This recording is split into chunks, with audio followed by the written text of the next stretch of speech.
بشرط یہ کہ وہ اللہ پہ ایمان رکھتے ہوں۔ تو نام اگر تاریخ میں نہ بھی ہو، یعنی ایسا بھی ہو سکتا ہے کہ کسی شخص نے کوئی ایسی چیز ایجاد کی جو اس کو کسی کو نام نہیں معلوم، لیکن اس ایجاد کی وجہ سے بہت فائدے ہو رہے ہیں، تو جو فائدے جب کسی کو کوئی فائدہ ہوگا تو اس کا اجر جو ہے وہ شخص کو بھی ملے گا، چاہے اس کا نام کسی کو نہیں معلوم ہو۔ جیسے کہ میں نے کہا کہ اجر چونکہ اللہ تعالیٰ کے یہاں ملنا ہے تو وہ اسی کو ملے گا جو اللہ تعالیٰ پہ بلیو کرتا ہے، ٹھیک ہے۔ تو نام اگر تاریخ میں نہ بھی ہوں تب بھی ان کے کام اور کام کے اثرات نسل انسانی یعنی انسانی نسل پر ثبت رہتے ہیں، یعنی چھپ جاتے ہیں، ان کا اثر ہوتا ہے، جس کا اجر انہیں دنیا سے جانے کے بعد ہی ملتا رہتا ہے۔ یوں ہر وہ انسان جو اپنے کام کو تندہی اور جاں فشانی سے کرتا ہے، تندہی اور جاں فشانی، جاں فشانی اپنی جان تک وار دینے سے گریز نہ کرنے والا شخص، یعنی بہت زیادہ محنت کے ساتھ، ایکچولی جان نہیں مار رہا ہوتا، وہ ایکچولی اپنے آپ کو کل نہیں کر رہا ہوتا، لیکن بہت محنت سے کرتا ہے، ایسا لگتا ہے پوری جان لگا دی اس نے، جاں فشانی۔ تندہی پھر وہی اسی کا ایک اور لفظ آ گیا کہ پوری محنت کے ساتھ۔ یوں ہر وہ انسان جو اپنے کام کو پوری محنت یعنی تندہی اور جاں فشانی، پوری طاقت پوری جان لگا کر اپنی پوری استطاعت کے مطابق کرتا ہے، باہمت انسانوں کی اس فہرست میں شامل ہوتا چلا جاتا ہے جن کے لیے نوع انسان شکر گزار، احسان مند اور دعا گو ہے، ٹھیک ہے۔ ان سب کے ہم شکر گزار ہیں، احسان مند ہیں، دعا گو ہیں۔ اچھا، اب اگر کوئی شخص ایسا ہو جو کہ آخرت کی ہم نے بات کر لی نا چونکہ، تو جو مسلمان نہ ہو اور دنیا میں کوئی اچھا کام کرے، تو ہمیں پتہ چلتا ہے مختلف روایات سے کہ دنیا میں جو اچھے کام کرتے ہیں اور مسلمان نہیں ہوں تو ان کو اس کا اجر، اس کا بدلہ دنیا میں ہی مل جاتا ہے، اور قیامت کے دن جو ہے وہ اجر کی بنیادی جو شرط ہے وہ ہے اللہ تعالیٰ کو ایک ماننا اور اللہ تعالیٰ کے انبیاء کا پہ ایمان لانا۔ تو جو جس دور میں گزرا ہے وہ اپنے دور کے انبیاء پہ ایمان لاتا، تو اگر کوئی حضرت عیسیٰ کے دور میں گزرا ہے تو حضرت عیسیٰ کے پر ایمان لاتا تو وہ مسلمان کہلاتا اور اللہ تعالیٰ کے ہاں اجر کا مستحق ہوتا۔ اور اگر کوئی ایسا شخص ہے جو اچھے کام کرتا ہے، بہت اچھی بات ہے کہ وہ اچھے کام کرے، تو اللہ تعالیٰ چونکہ کسی کا بھی احسان نہیں رکھتے، تو اگر کوئی اچھے کام دنیا میں کرتا ہے تو اس کو دنیا میں ہی اس کا اجر مل جاتا ہے، اس شخص کو جو مسلمان نہ ہو، اور جو مسلمان ہوتا ہے اس کو دنیا میں بھی اجر مل سکتا ہے اور آخرت میں تو ملنا ہی ملنا ہے۔ تو اس فہرست میں ایسے افراد بھی شامل ہیں جو اپنی کسی کمزوری، خواہ وہ ذہنی ہو یا جسمانی، پیدائشی ہو یا حادثاتی، اس پر قابو پاتے ہوئے نہ صرف اپنے لیے بلکہ دوسروں کے لیے بھی فائدہ مند ثابت ہوتے ہیں۔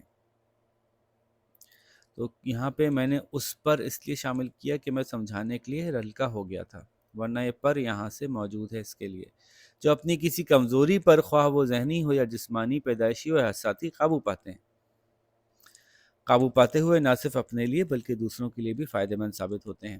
ایسے انسانوں کی فہرست بھی خاصی طویل ہے جنہوں نے صحت مند اور ہر طرح سے مکمل انسانوں سے کہیں زیادہ کام کیے، یعنی ان کے پاس کوئی کمزوری ہو، کبھی کوئی جسمانی کمزوری ہو یا دماغی کمزوری ہو یا پیدائشی ہو یا کوئی حادثے میں ان کے ہاتھ پاؤں کٹ گئے ہوں یا کوئی ایسی صورت ہو، تو وہ اس پہ قابو پا کے دوسروں کے لیے بھی فائدہ مند ہوتے ہیں، اپنے لیے تو ہوتے ہی ہیں، دوسروں کے لیے بھی ہوتے ہیں۔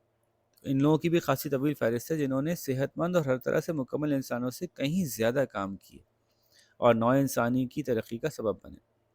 ایسے لوگوں میں ایڈیسن کا نام سر فہرست ہے، جس نے تقریباً 1000 سے زائد ایجادات کی ہیں۔ نیوٹن اور آئنسٹائن بھی اسی طرح کی عظیم مثالیں ہیں۔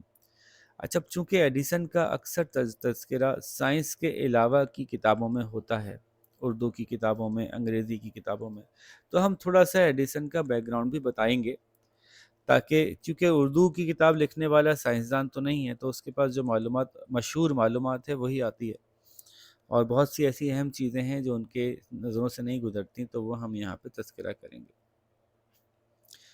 تو ایڈیسن صاحب کے اوپر غالباً پورا چیپٹر ہے، تو جب ہم اس چیپٹر پہ پہنچیں گے تو پھر ہم ایڈیسن صاحب کے بارے میں زیادہ تفصیل سے بات کر لیں گے۔ فی الحال ہم اگلا جو صفحہ ہے اس کو دیکھتے ہیں۔ گھریلو ملازمہ نے نوبیل انعام پایا۔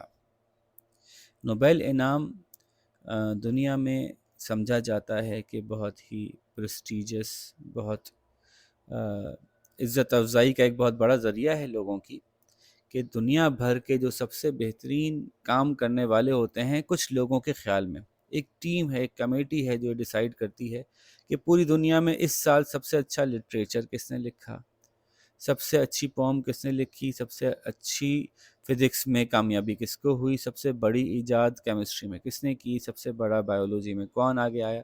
تو مختلف شعبوں کے اندر ان کی ٹیم بیٹھ کے لوگوں کے کام کو دیکھتی ہے، اور جو ان کو سب سے بہتر لگتے ہیں ان کو وہ اس سال انعام دیتی ہے۔ تو پوری دنیا سے لوگوں کو دیکھا جاتا ہے، لیکن یہ ذہن میں رہے کہ یہ انسانوں کی ٹیم ہی ہے جو دیکھ رہی ہوتی ہے، تو ایسا ہو سکتا ہے کہ وہ کسی ایسے شخص کو انعام دیں جس سے بہتر کوئی شخص کہیں موجود ہو، جو نہ یا تو ان کی انفارمیشن میں نہ آیا ہو کہ یہ بھی کوئی شخص تھا، یا یہ کہ ان کی اپنی ذاتی ججمنٹ ایسی ہو کہ ان کے خیال سے یہ زیادہ اہم کام تھا اور یہ کم اہم کام تھا، حالانکہ شاید یہ زیادہ اہم کام ہوتا۔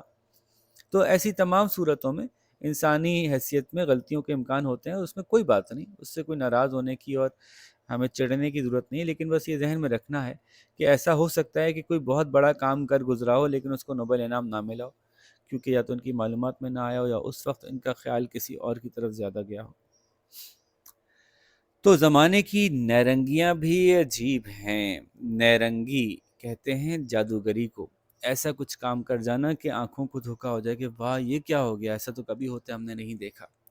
تو زمانہ کچھ ایسا نیا نیا کرتا رہتا ہے، کچھ ایسی چیزیں ہمیں ہر کچھ عرصے میں دیکھنے کو ملتی ہیں کہ ہم حیران رہ جاتے ہیں کہ یہ کیسے ہو سکتا ہے۔ بہت چھوٹی سی مثال ہے کہ آپ اگر 17 اور 18 سینچری میں ہوتے تو آپ موبائل فون کو امیجن بھی نہیں کر سکتے تھے، تو اس وقت کوئی آپ کے سامنے رکھ دے تو یہ نیرنگی ہوگی، یہ تو بالکل ہی ایسا جادو ہو گیا جیسا کہ امیجن ہی نہیں کر سکتے تھے۔ کبھی یہ گمنامی میں پیدا ہونے والے کو شہرت کی بلندیوں تک پہنچا دیتی ہیں، تو کبھی معروف خاندان کے فرد کو گمنامی کے اندھیرے میں دھکیل دیتی ہیں۔ یہ زمانے کی جو تبدیلیاں، یہ جو زمانے میں ہونے والے طرح طرح کے جادو جیسے کارنامے کیا ہوتے ہیں، کبھی کبھی ایسا ہوتا ہے کہ گمنامی جن کو کہ کوئی نہ جانتا ہو، جن کے خاندان کے بارے میں کسی کو نہ پتہ ہو، اس کے ایسے شخص کو جو گمنامی میں پیدا ہوا ہو اس کو بھی مشہور کر دیتی ہیں، شہرت کی بلندی تک پہنچا دیتی ہیں، ایسی کوئی ایجادات، ایسی کوئی تبدیلیاں۔ اور کبھی کبھی بہت جانے مانے خاندان کے کسی فرد کو بالکل گمنام کر دیتی ہیں۔ گمنامی کے اندھیرے میں دھکیل دینے کا مطلب لوگ پھر اس کو یاد نہیں رکھتے، کسی وجہ سے کوئی ایسی چیز ہوئی ہوتی ہے۔ اب ماریا اسکلوڈوسکا کی مثال دیکھیے۔ اچھا، یہ اس نام کو ہم نے اردو میں ڈھال لیا ہے، ان کا جو پورا نام تھا وہ میں ایک دفعہ آپ کو بتاتا ہوں۔ میریا یا میری اور سیلومیا اسکلوڈوسکا کیوری، ٹھیک ہے۔ لیکن جس ملک میں یہ رہتی تھیں وہاں پہ اس نام کو کیسے پڑھتے تھے؟ تو یہ تھا میری سیلومیا اسکوڈوسکا، ایل کو جو ہے وہ سائلنٹ پڑھتے تھے، اسکوڈوسکا کیوری، ٹھیک ہے۔ تو یہ اس نام کو پڑھنے کا صحیح طریقہ تھا، لیکن ظاہر ہے جب آپ اس کو انگلش میں سمجھیں گے کہ انگلش میں لکھا ہوا ہے، انگلش میں نہیں لکھا ہوا، یہ پولش میں لکھا ہوا ہے، انگلش میں لکھا ہوا سمجھیں گے تو پھر یہ آپ اس کو میری سیلومیا اسکلوڈوسکا کیوری پڑھیں گے۔ تو اگر آپ کو جس زبان کا کوئی نام ہے وہ زبان سمجھ میں آتی ہے یا اس زبان کی پروننسیشن آتی ہے تو اچھا ہے کہ آپ اسی پروننسیشن کے ساتھ پڑھیں، ورنہ اس کو ٹرانسلیٹ کر لینا اپنی زبان میں بھی کوئی مسئلہ نہیں ہے۔ تو اب ماریا اسکوڈوسکا کی مثال دیکھیے۔ باپ پولینڈ کے اسکول کا ایک ٹیچر، ملک غیر ملکی حکومت کا غلام، ماں ٹی بی کی مریض۔ یہ جس زمانے میں تھی، جس وقت میں یہ چھوٹی تھی، تو اس وقت پولینڈ کے اوپر جو ہے وہ رشیا کا کنٹرول تھا، رشیا نے قبضہ کیا ہوا تھا پولینڈ کے اوپر۔ تو دس واز اراؤنڈ 1867 میں پیدا ہوئی تھیں۔ تو پولینڈ میں کے کچھ حصے پہ رشیا کنٹرول تھا، اور یہ جس شہر میں پیدا ہوئی تھیں وارسا، اس میں جو ہے وہ رشیا ہی کا کنٹرول تھا، اتنا سخت کنٹرول تھا کہ پولینڈ کے لوگوں کو پولش نہیں بولنے دی جاتی تھی، ان سے کہا جاتا تھا کہ رشین سیکھیں، رشین بولیں. خیر، تو ملک غیر ملکی حکومت کا غلام، ملک میں دوسرے ملک کی حکومت ہے. ماں ٹی بی کی مریض، ماں کو ٹی بی ہوا ایسے خاندان میں ایک بچی پیدا ہوتی ہے، ابھی 11 برس کی بھی نہیں ہو پاتی کہ ماں کا انتقال ہو جاتا ہے. باپ کو اپنے وطن کی آزادی کے لیے جد و جہد کے جرم میں ملازمت سے برطرف کر دیا جاتا ہے. اچھا، ان کے ہاں جب بھی کوئی مجرم ہوتا تھا، کوئی ان کے خیال سے یعنی رشیا کے خیال سے آپ نے کوئی گڑبڑ کی، ایک تو وہ جرم ہے نا، کسی کا قتل کیا تو آپ کو سزا ملے گی. کوئی ایسا جرم جس کو کہ ان کے رولز آپ نے توڑ دیے، ایز اے آقا ان کے رولز توڑ دیے، جیسے انہوں نے کہا کہ آپ یہ لینگویج کیوں بول رہے ہیں، یا آپ اپنی آزادی کی کوشش کیوں کر رہے ہیں. تو ایسی صورت میں وہ اٹھا کے بھیج دیتے تھے ایسے دور دراز علاقوں میں جہاں بہت سخت سردی ہوتی ہے، مثلا سائبیریا ایک علاقہ ہے ان کا، وہ وہاں بھیج دیا کرتے تھے. تو باپ جو ہیں وہ وطن کی آزادی کی جد و جہد میں کچھ نہ کچھ چھوٹا موٹا بھی کام کر رہے ہوں گے نا، تو اس پہ ان کو ملازمت سے برطرف کر دیا گیا. ایک بہن ٹائیفائڈ کے مرض میں مبتلا ہو کر موت کا لقمہ بن جاتی ہے. ٹائیفائڈ ایک بیماری ہے جو کھانے پینے کے ذریعے سے بیکٹیریا آپ کے پیٹ میں جاتا ہے، اور پیٹ میں جا کر باریک باریک باریک باریک سے جو ہیں وہ زخم کر دیتا ہے. اس کی وجہ سے آپ کے نیوٹرینٹس لاس ہونا شروع ہو جاتے ہیں، اور آپ بہت زیادہ کمزور اور بیمار ہو کر کا انتقال بھی ہو سکتا ہے اگر آپ کا علاج نہ کریں تو اس لیے پانی جو ہے وہ صاف پینا چاہیے. اگر آپ کو اندازہ ہو کہ پانی صاف نہیں ہے تو وہ پانی نہیں پینا چاہیے، پانی سے بہت زیادہ ٹائیفائڈ پھیلتا ہے. حکمراں قوم نے عورتوں کی تعلیم پر پابندی لگا رکھی ہے. اچھا، بنیادی تعلیم پہ نہیں، ہائر ایجوکیشن پہ. انہوں نے یونیورسٹی ایجوکیشن جو ہے وہ لڑکیوں کے لیے بند کی ہوئی تھی رشیا نے. بیسک ایجوکیشن تو ان کو بھی ضرورت ہوگی نا، کہ اگر بالکل ہی جاہل بچے بچیاں پیدا ہو جائیں گے تو ان کو یہ سمجھانا ہے کہ سڑک پہ ایسے چلو، ہماری بات مانو، تو وہ بتانا ہی مشکل ہو جائے گا. تو بنیادی تعلیم تو دیتے تھے، یونیورسٹی ایجوکیشن عورتوں کے اوپر پابندی تھی. مشکلات کے ان پہاڑوں کے سامنے اچھوں کی ہمت جواب دے جاتی. لیکن ماریا ایک عام لڑکی کب تھی؟ اسے تو دشواریوں سے ہار مان لینے کے بجائے ان کا مقابلہ کر کے ہی خوشی ہوتی تھی. ہم وطنوں کی حمایت پر باپ کا جو انجام ہوا وہ اس کے سامنے تھا، لیکن خوفزدہ ہونے کے بجائے اس نے چھپ کر گاؤں کے بچوں کو پڑھانا شروع کر دیا. اس کی بڑی بہن برونیا کی خواہش تھی کہ وہ ڈاکٹر بنے. پولینڈ میں رہ کر تو ڈاکٹر بننا تو درکنار اعلیٰ تعلیم حاصل کرنا ہی ناممکن تھا. خواہش کے پورا ہونے کا ایک ہی راستہ تھا، فرانس کا سفر. لیکن سفر کے خرچ اور پیرس میں رہنے کے اخراجات کا بندوبست ایک مشکل کام. پیرس جو ہے فرانس کا ایک شہر ہے، کیپٹل ہے فرانس کا. اب ماریہ کو اپنے ایثار کے جذبے کے مظاہرے کا ایک اور موقع ہاتھ آیا. کیونکہ ماریہ کی بہن ڈاکٹر بننا چاہتی تھی تو اب اس کو قربانی کا جذبہ، ایثار کا جذبہ مطلب قربانی کے جذبے کا اظہار کرنے کا ایک اور وقت آ گیا. کیا؟ اس نے بہن کو فرانس بھیجنے اور تعلیمی اخراجات کا بار اٹھانے کی ذمہ داری اپنے سر لے لی.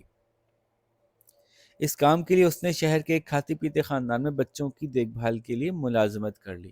گورننس اس زمانے میں ہائر کی جاتی تھیں، سمجھدار ہوتی تھیں، تہذیب یافتہ خواتین جو کہ چھوٹے بچوں کی تربیت بھی کر سکیں، ان کی دیکھ بھال بھی کر سکیں. البتہ بڑی بہن سے وعدہ لے لیا کہ جب وہ تعلیم مکمل کر لے گی تو ماریہ کو فرانس بلا لے گی. ماریہ نے ایک عزم کے ساتھ خود کو سائنس کی تعلیم حاصل کرنے میں گم کر دیا.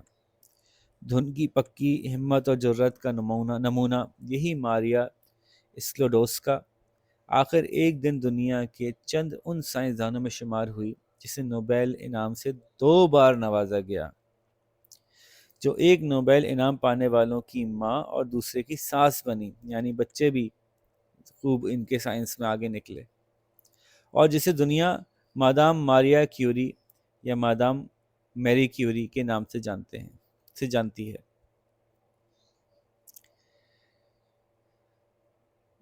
اٹھارہ سو 90 تک ماریہ کے گھریلو حالات قدرے بہتر ہو چکے تھے. وہ چاہتی تو پیرس جا سکتی تھی، لیکن احتیاط کا تقاضا یہ تھا.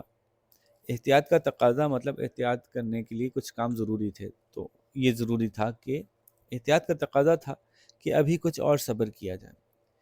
آخر 1891 میں وہ فرانس کے لیے روانہ ہوئی. پیسے کی کمی کی وجہ سے اسے ٹرین کے سب سے نچلے درجے میں سفر کرنا پڑا۔ شروع کے کچھ دن اس نے اپنی بہن کے گھر گزارے۔ یہاں اسے ساری سہولتیں میسر تھیں، وقت پر کھانا، دل بہلانے کے لیے بڑی بہن، ہم وطنوں سے میل جول کے مواقع۔ البتہ یہاں اسے فرانسیسی زبان سیکھنے کے لیے مناسب فرانسیسی ماحول نہیں مل رہا تھا۔ دوسری طرف فرانس میں تعلیم کے لیے فرانسیسی زبان پر عبور ضروری تھا، کیونکہ وہاں پہ اپنی ہی زبان میں تعلیم دی جاتی تھی۔ آخر ماریا نے گھر کے آرام کو تعلیم کی ضرورت پر قربان کر دیا اور اپنی بہن کے گھر کو چھوڑ کر وہ سوربون یونیورسٹی کے پاس ایک کرائے کی کوٹھڑی میں رہنے لگی۔ یہ کوٹھڑی مکان کی تیسری منزل پر تھی، جہاں چڑھنا اترنا مشکل تھا، پھر کھانے کا بندوبست مناسب نہیں تھا اور اکثر ماریا کو بھوکا رہ جانا پڑتا، لیکن ان پریشانیوں کے باوجود ماریا کو یہ جگہ پسند تھی۔ یہاں اسے مجبوراً فرانسیسی بولنی پڑتی اور مطالعے کے لیے بہت وقت ملتا۔ مجبوراً فرانسیسی بولنا چاہتی تھی وہ، کہ مطلب ایسی جگہ جائے جہاں اس کی پولش زبان یا رشین زبان کوئی نہ سمجھتا ہو، تاکہ اس کو زبردستی وہ زبان بولنی پڑے جو اس کو سیکھنی ہے۔ اور جب آپ کوئی زبردستی زبان بولنا شروع کر دیتے ہیں تو آہستہ آہستہ آپ وہ سیکھ جاتے ہیں، جلدی سیکھ جاتے ہیں۔ اچھا جی، آخر مشکل دن ختم ہوئے۔ 1893 میں وہ طبیعت یعنی فزکس اور 1894 میں ریاضی کے امتحان میں پوری کلاس میں اول اور دوم مقام کے ساتھ کامیاب ہوئی۔ طبیعیات تو یہ طبع سے نکلا ہے، جو ہمیں دکھتا ہے، جس کو ہم چھو سکتے ہیں، اور اس کو ہم ٹرانسلیٹ کرتے ہیں فزکس میں طبیعیات، اور ریاضی یعنی میتھمیٹکس۔ تو ان دو امتحانوں میں وہ اچھے نمبر سے کامیاب ہوئی، پاس ہوئی۔ انہی دنوں اس کی ملاقات پیرے کیوری سے ہوئی۔ اب یہ پیرے کیوری لکھا ہے یہ اصل میں پیرے کیوری، تو ٹھیک ہے، ہم اس کو پیرے کیوری اس لیے پڑھ لیں گے کہ اس کو جب انگلش میں اسپیلنگ کو یہ سمجھتے ہیں کہ وہ انگلش میں لکھی ہوئی ہے تو پیرے کیوری لکھتا ہے، لیکن وہ ہے اصل میں فرینچ میں۔ تو اس کی ملاقات پیرے کیوری سے ہوئی، جو فزکس کے مضمون میں اعلیٰ صلاحیت کے مالک تھے۔ کیوری اکثر ماریا کو تحفے بھیجتے، لیکن یہ تحفے پھولوں کے گلدستے کے بجائے ان کے مضامین ہوتے۔ ان کی دوستی کا رشتہ 20 جولائی 1895 کو شادی کے رشتے میں تبدیل ہو گیا۔ ماریا اب کیوری بن گئی، کیونکہ کیوری جو تھے وہ صاحب تھے، تو ماریا بھی اب ان کی بیگم بننے کی وجہ سے اپنے نام کے ساتھ انہوں نے کیوری لگا لیا۔ سائنس کی دنیا میں تکنیکی ایجادات کو بالعموم نظری موضوعات کے مقابلے میں کم قدر و قیمت حاصل ہوتی ہے۔ یہ کیا بات ہوئی؟ جیسے کہ ایک صاحب ہیں، انہوں نے غور اور فکر اور سوچ کے ساتھ یہ طے کیا کہ جو دنیا چیزوں کو اپنی طرف کھینچتی ہے اس کی قوت کتنی ہوتی ہوگی، اس کا کوئی فارمولہ بنایا، یعنی گریویٹیشنل فورس کا فارمولہ سوچا، اس نے غور کیا۔ اور ایک صاحب تھے، انہوں نے جو ہے وہ کسی طرح سے ریل کی پٹری کو سیدھا کرنے کا ایک ٹول بنایا جس سے کہ پٹری میں خم نہیں آئے۔ تو یہ ہے پریکٹیکل کام، یہ ہے تھیوریٹیکل کام۔ تو پریکٹیکل کام کو ہم کہیں گے تکنیکی ایجاد، جبکہ تھیوریٹیکل کام کو ہم کہیں گے نظری موضوع، جس میں کہ سوچنے کا کام، فلسفے کا کام، غور و فکر کا کام زیادہ تھا، پریکٹیکل ورک کم تھا۔ چونکہ زیادہ تر سائنسدان کیا کرتے ہیں کہ وہ تھیوری انوینٹ کرتے ہیں، تھیوری کو پروپوز کرتے ہیں، بعد میں اس کے پریکٹیکل نتائج بہت سے لوگ آگے نکالتے چلے جاتے ہیں۔ جیسے کہ گریویٹیشنل ویلیوز کو کیلکولیٹ کرنے کا جب فارمولہ نکل آیا تو بعد میں اس کی مدد سے بہت سے کام ہوئے، مثلاً کہ اپنے خلابازوں کو چاند پہ بھیجنے کے لیے بھی اسی فارمولے کو استعمال کیا گیا۔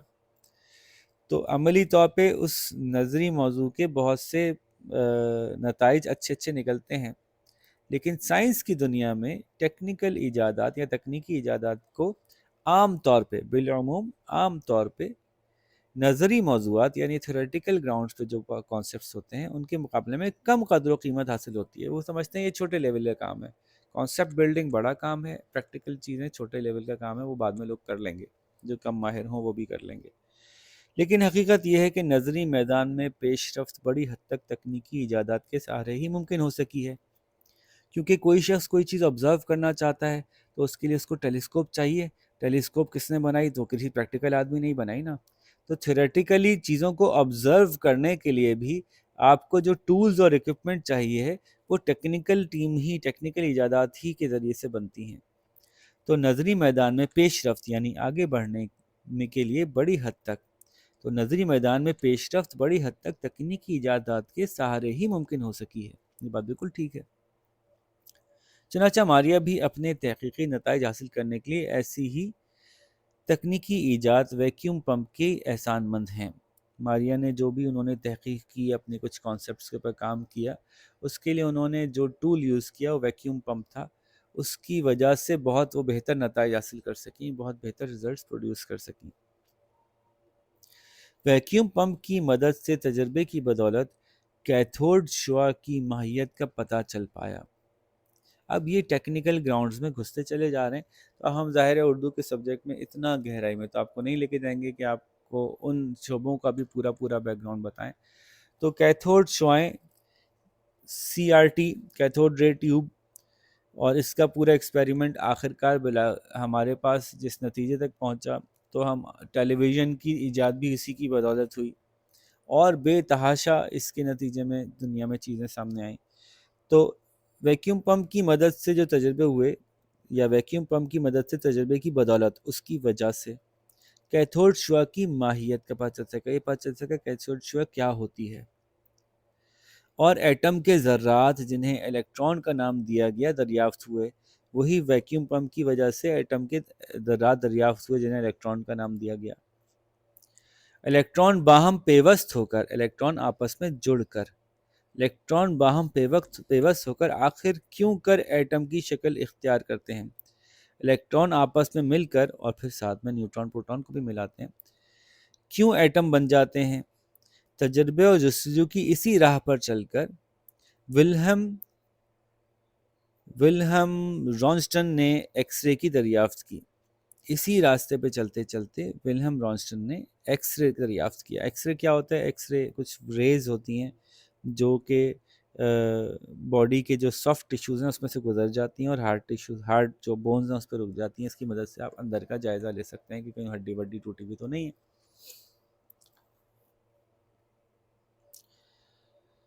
ٹھیک ہے، بات سمجھ میں آ رہی ہے کہ ہم کیتھوڈ شعاؤں کے بارے میں ماہیت، کسی چیز کی اصلیت پتہ کر سکے ویکیوم پمپ کی ایجاد کی وجہ سے. اور تجربے اور جستجو کی اسی راستے پہ چلتے ہوئے ولہم رانسٹن نے ایکس رے دریافت کی، اور اپنی بیوی کے ہاتھ کی اندھیرے میں ایسی تصویر کھینچی جس میں صرف ہڈیاں اور انگلی کی انگوٹھی نظر آتی تھی. سائنس کی دنیا میں اس تصویر کا مقام مونا لیزا کی تصویر سے کم اہم نہیں. مونا لیزا آرٹس کی دنیا کا ایک شاہکار ہے، تو سائنس کی دنیا میں یہ ڈھانچے کی تصویر بھی جو ہے وہ ایک شاہکار ہے، اس لیے کہ اس سے پہلے ایسا ہو نہیں سکتا تھا. اس سے پہلے انسان کے اندر کی تصویر ہم نہیں دیکھ پاتے تھے کہ اندر کی ہڈیوں کی کیا صورتحال ہے. اس کو دیکھنے کے لیے ہمیں کاٹنا پڑتا تھا. لیکن جب یہ تصویر کھنچ گئی تو ہم بغیر کاٹے دیکھ سکتے ہیں کہ اندر کی ہڈیوں میں کیا پرابلم، کیا پریشانی ہے. طبیعیاتی تحقیق کے میدان میں یہ وہ دور تھا جب شعاؤں کی ماہیت کو سمجھنے کی کوشش سائنسدانوں کا مرغوب مشغلہ تھا. ہر دور میں کوئی نہ کوئی ایک ایسی چیز رہتی ہے جو سائنسدانوں کی زیادہ توجہ کا مرکز رہتی ہے. تو اس زمانے میں فزکس کی تحقیق کے اندر شعاؤں کے بارے میں معلوم کرنا، مختلف طرح کی شعائیں ہوتی ہیں ان کے بارے میں معلوم کرنا، یہ سائنسدانوں کا بڑا مرغوب مشغلہ تھا، یعنی بہت شوق سے کرتے تھے. ماریا نے بھی اسی میدان میں مزید تحقیق کرنے کا ارادہ کیا. ماریا نے بھی یہ فیصلہ کیا کہ میں اسی میدان میں آگے بڑھوں گی. میاں بیوی نے تابکاری کے اس نئے عنصر کی مناسب مقدار حاصل کرنے کے کام کو روایتی ڈھنگ سے کرنے کا فیصلہ کیا. اب اس کے لیے آپ کو تھوڑی سی بیک گراؤنڈ پتہ ہونا چاہیے کہ کچھ ایلیمنٹس ایسے ہوتے ہیں جو پڑے رہیں، جیسے لوہا ہے، جیسے کہ چاندی ہے، سونا ہے، وہ پڑے رہیں تو ان میں سے کوئی روشنی نہیں نکلتی. ان کے اندر سے ٹکڑے ٹوٹ کے نکل نہیں رہے ہوتے، ذرے باریک باریک سے انرجی کے پارٹیکلز ٹوٹ کے نہیں نکل رہے ہوتے. لیکن کچھ ایلیمنٹس ایسے ہیں کہ جو پڑے رہیں تو ان کے اندر سے ٹوٹ ٹوٹ کے باریک باریک سے ذرے نکلتے ہیں شعاؤں کی شکل میں. تو یہ بڑی حیرت انگیز لگتے تھے لوگوں کو، چونکہ شعاؤں کا دور چل ہی رہا تھا تو اس پہ بڑا لوگ کام کر رہے تھے کہ کیا چیز ہوتی ہے. جیسے کہ ایکس ریز بھی کچھ شعائیں ہوتی ہیں جو ایٹمز میں سے ہی نکلتی ہیں. تو اسی طرح سے مختلف طرح کی ریز جیسے گاما ریز ہیں، بیٹا ریز ہیں، تو ان کے اوپر کام کرنے کے لیے ایسے میٹیریلز جو کہ اس وقت یہ پتہ نہیں تھا کہ میٹیریلز خطرناک بھی ہو سکتے ہیں، ان کو تلاش کر کے ان کے پاس تحقیق ہوتی تھی. انہی میں سے ایک میٹیریل یورینیم بھی کہلاتا ہے. یورینیم ایک ایسا میٹیریل ہے جس کے اندر سے باریک باریک سی ایٹم کے پارٹیکلز ٹوٹ ٹوٹ کے نکلتے رہتے ہیں، لیکن اس میں یہ بات بعد میں پتہ چلی کہ وہ جس بھی باڈی کو پینیٹریٹ کرتے ہیں اس کے ڈی این اے کو خراب کر دیتے ہیں. تو یوں انسانی زندگی کے لیے بہت مضر ہیں، بہت نقصان دہ ہیں. یہ اس وقت نہیں پتہ تھا. اس وقت تو صرف یہ پتہ تھا کہ اگر اس کے اوپر کوئی اس کی فوٹوگرافک فلم لپیٹ کے بند کر دو تو صبح فوٹوگرافک فلم کو دیکھو تو اس پہ ذروں کے نشان ہوتے ہیں، جیسے کہ روشنیاں پھوٹ پھوٹ کے نکلی ہیں اس کے اندر سے. گو کہ آنکھ سے دیکھنے پہ وہ نظر نہیں آ رہی روشنی، لیکن ہم فوٹوگرافک فلم کی مدد سے جان سکتے ہیں کہ اس میں سے روشنی نکل رہی ہے. تو یہ تھوڑا بیک گراؤنڈ میں نے بتایا آپ کو.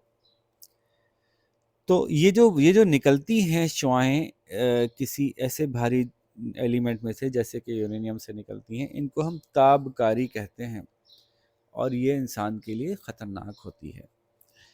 میاں بیوی نے تابکاری کے اس نئے عنصر کی مناسب مقدار حاصل کرنے کے کام کو روایتی ڈھنگ سے کرنے کا فیصلہ کیا. یعنی نارمل جیسے باقی لوگ کرتے ہیں ہم بھی ویسے ہی کریں گے جو ہمارے کلچرلی پہلے سے طریقہ چلے آ رہے ہیں. کلاسیکل میتھڈ یوز کریں گے، ماڈرن میتھڈز یوز نہیں کریں گے.